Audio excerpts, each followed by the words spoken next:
My boyfriend has been weirdly obsessed with how perfect I am for his best friend, and I'm starting to think he's trying to push me into a relationship with him. As the title suggests, I, 24 female, believe that my boyfriend, 26 male, might be trying to push me towards dating his best friend.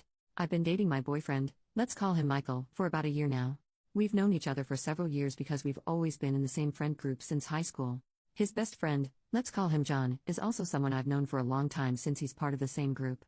John had asked me out years ago, but I turned him down because he's always been somewhat of a cocky guy who could never see he was ever wrong. Many people find him charming, but I think smarmy is a better word. He seemed offended but brushed it off and even told people that I had asked him out, and he rejected me, which was fine because it didn't affect my life at all.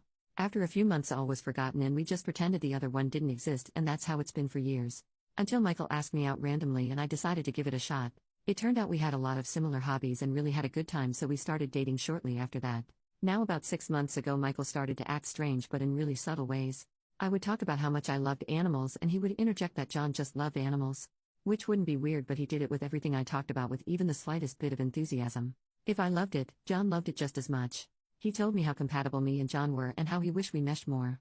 I eventually told Michael the first really didn't care what John liked because he was kind of pretentious and we never got along. He seemed really offended but quickly recovered, and by the next day everything was good again. About a week after that instance, Michael would talk up John randomly and with seemingly no reason. Hey, I talked to Brittany yesterday and man, John is apparently a god in bed, haha. Maybe I should ask the guy for tips? John is volunteering at that shelter we went to a couple weeks ago. What a guy. We should have John make us dinner, he's a great cook. It was every day to every other day I had to hear about John's greatness, and it was to the point I initially thought that Michael wanted to date John. Then 3 weeks ago after we had some drinks he asked me, if we ever broke up, would you date someone else in the group? I had no idea what to say because it was so random, but he quickly filled the void by saying, I think I would if I were you and John was single. Seriously? So 3 days ago I confronted him in the kitchen and told him that if he had anything he wanted to tell me I would listen to it no matter what, and that I would always be there for him. He seemed confused and told me he had no idea what I meant by that. So I brought up all the times he talked about John and how he would date him, and told him that if he really wanted to date John, the first understood and would support them. After all, they're best friends, so they obviously have a good connection. When I say he blew up, I cannot stress how angry he got. He used a dozen slurs for gay people and said he was disgusted I saw him like that and that he would never do something like that.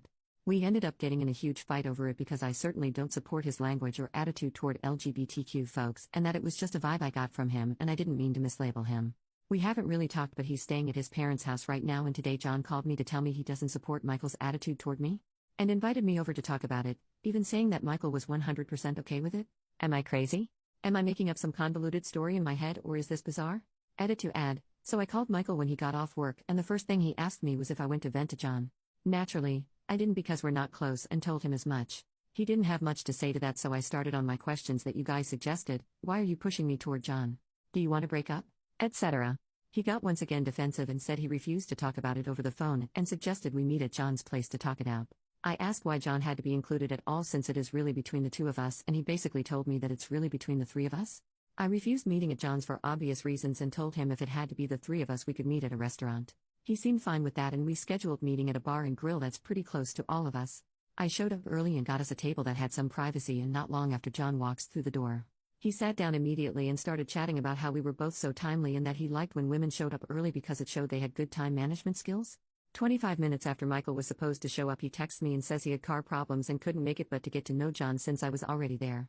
I'm just beyond livid at this point. John keeps trying to buy me drinks and even tries to schedule another time to hang out. I confronted him about Michael pushing me toward him and he acted like he didn't know what I was talking about.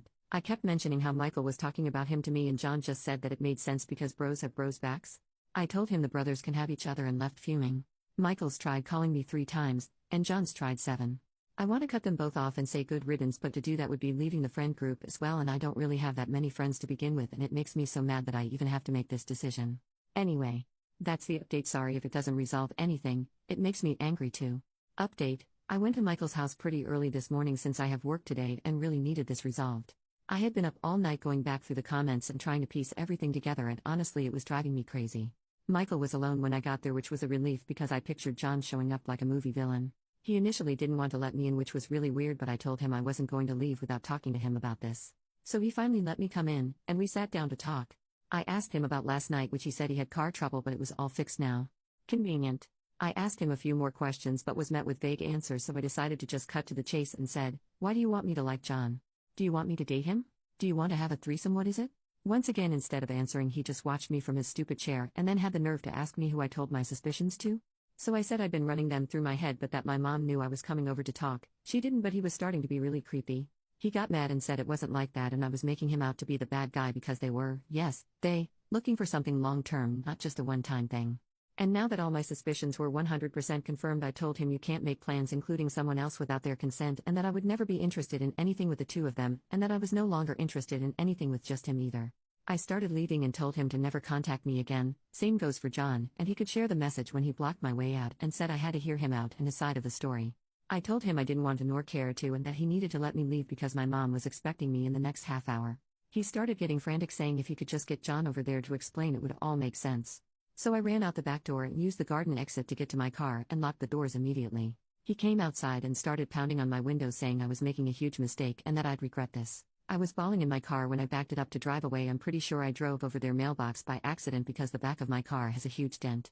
My car was basically out of gas, so I had to stop even though all I wanted to do was put as much space between us as possible. Which is when I saw the dent, right when I was about to leave. Who else would call my name but his mom? She was on her way home from the grocery store and was worried because I looked like hell warmed over. I told her about everything that just happened and got more than a few stares from other people, but screw it, I guess I'm just the crazy lady at Maverick. His mom looked horrified for me and told me to stay as far away from him as possible. She told me to come sit with her in her car, where she proceeded to ask me when I met Michael, which was high school. She figured as much and said that in middle school, him and John s***ed a girl together and have a sealed record because they were minors and didn't mean to do it. She told me how sorry she was because she said it happened so long ago she thought he changed. She put him in therapy and thought he was better. She said if she had any idea there might have been a chance of this happening, she would have told me immediately. I just gave her a quick bye. I'm so freaking scared of everything right now. I'm going to my mom since they both know where I live. I sent a mass text out to everyone in the group detailing everything, and so far 3 people have said they support me, so that's good, I guess. What do I even do? I'm never talking to them again. I've already blocked them both on everything I could think of, but I've been getting hidden number calls since. I'm considering going into the police station to file a harassment complaint so that it's at least documented. My mom said she's going to call my uncle who works at the court and see what the next best step is. Thank you guys so much. I don't know if I would have confronted Michael without you guys confirming how weird this was. I'm terrified but glad that I at least know what's going on now. My mom's here as my support right now, and some of the girls are coming over later tonight just to make sure I'm okay. I'm sorry if this only makes some sense. The adrenaline still hasn't left me and my hands are unsteady. I appreciate every single one of you who took time to help me out because I think I got out just in time, honestly. Thank you guys. Last update. I'm so sorry it took me so long to update. Life has been crazy in between everything and the state shutting down again. I've been a mess. I went and talked to the police about getting a restraining order, but the officer I talked to said it fell into domestic violence and had me file a DVOP, domestic violence orders of protection, and we have an unset court date to take it before a judge. I'm nervous as heck about it, but at least something is going to happen. With Michael anyway, because I didn't have a relationship with John and he never technically harassed me, so there's not much I could do with him. I'm still getting a ton of blocked calls, but I'm in the process of changing my number, so that should resolve itself soon enough. I'm back in my apartment, though we've added some new safety features, cameras and new locks, and currently it's a waiting game. I have to see Michael in court at some point to tell my story, and John's gone missing in action. When the police went to talk to him, he wasn't home and hasn't been as far as anyone I talked to knows. I get weird letters left at my door, but they've all been delivered by the post office, so not much I can do about that. It's mostly rambling about love, which gives me the creeps. I've stopped opening them at this point and keep them in the drawer for when I go to court. I have an interview for a new job, so wish me luck. My boss has let Michael in twice since I've been back and I don't feel safe there anymore. My friends are split 80-20 now. Minority thankfully is with Michael and John, but now I know who I can't trust. Anyone who listened to what I had to say and still think I'm being irrational because I led John on is a jerk. No way about it. So good riddance. Unfortunately, my mom wasn't left alone and someone broke her front window, so the police also had to show up for that one. It's been quiet for 2 days now. I'm not sure whether to be relieved or nervous. Does looking over your shoulder ever go away? I hope so. This feels more like a diary now than a post. I'm okay though, and my life is getting there, so once again thanks to everyone who helped or messaged me. OP leaves a small update in the comments 4 months later. Michael's tried to see me a few times, but every time he attempts to is just another thing I can write down for my court case. He technically isn't allowed near me or my place of work while we wait, but he's tried because he can't take no for an answer. Most of my friends are still with me though, and I didn't realize how much I hoped they would be until it all calmed down and I still had them around to help me through everything.